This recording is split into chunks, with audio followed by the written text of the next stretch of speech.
Hello traders, in this video we are going to be discussing the Forex Scanner Pro Indicator. Okay, so let us start by adding the indicator to the chart. Okay, just gonna drag and drop.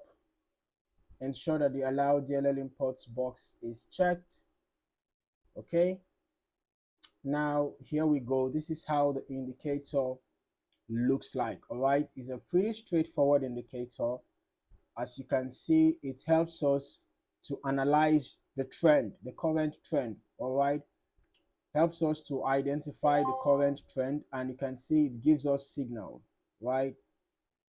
So if it is a buy trend that has been identified, it gives us a buy signal. If it's a sell trend that has been identified, it gives us a sell signal. In addition to that, you will notice that the indicator also gives us pivot levels, and it also gives us horizontal support and resistance levels, as you can see. So we have pivot levels, and we also have three distinct support levels. We also have three distinct resistance levels. You can see support 1, support 2, support 3, pivot level, resistance 1, resistance 2, resistance 3.